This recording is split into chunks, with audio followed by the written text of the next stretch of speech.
Sugar, బీపీలు, thyroid ఈ మూడు చాలా తీవ్రంగా ఉన్నాయి అందరిలో. ఆ జబ్బులన్నీ మనకు వచ్చేసింది. ఎవరిచ్చారు? మన సూపర్ కంప్యూటర్ వచ్చింది. దానికి తెలీదు. అయ్యో నువ్వేంటి ఆరోగ్యం కోరుకోవచ్చు కదా అని మీకు సలహా కూడా ఇవ్వదు. అది నిర్ణయం తీసుకునేది కాదు.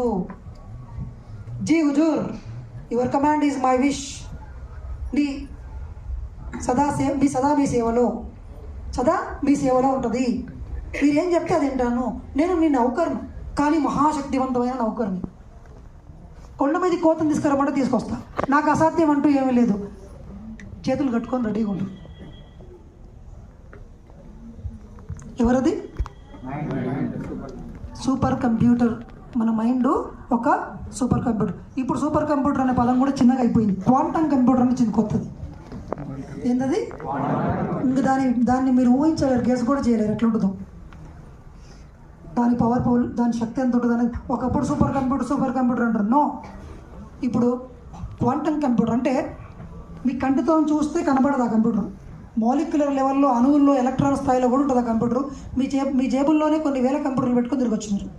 క్వాంటమ్ కంప్యూటర్స్ వస్తున్నాయి నెక్స్ట్. మాలిక్యులర్ కంప్యూటర్స్ క్వాంటమ్ లెవెల్లో. అంత టెక్నాలజీ మారింది. తెలుసుకున్నారు ఆ వెనకాల డైనమిక్స్ మనం గుడ్డిగా పోయినాము. మిగిలిన వాళ్ళందరూ తెలుసుకున్నారు. తెలుసుకున్న వాళ్ళు, రీసెర్చ్ చేసిన వాళ్ళు దీని వెనకాల కారణం కనుక్కున్నారు. మనకేం అలవాటు అంటే మనకేమైనా సమస్య వస్తే ఇమ్మీడియట్గా అరవడం, గిన్నెలు తీసి కొట్టడం. నా పిల్లం నాకు పొద్దుగాల ఇలా చేసింది కాబట్టి ఈరోజు నా ఇంటర్వ్యూ సరిగ్గా కాల, నా బిజినెస్ ఆ ముఖం చూసిపోయినా అందుకే నాకు బిజినెస్ నడవలే అంటారు. ఈయన సరిగ్గా మాట్లాడలేక. మనం ఎంతసేపు ఎక్కడ ఉంటాం అంటే బ్లేమింగ్ మోడ్లో ఉంటాం. ఏం మోడ్లో ఉంటాం? రియాక్ట్ అవుతాం తక్షణమే. వీఆర్ నాట్ క్రియేటర్ మోడ్లో లేము. మనం క్రియేటరే, కానీ ఆ స్విచ్ని ఆన్ చేయలేము మనము.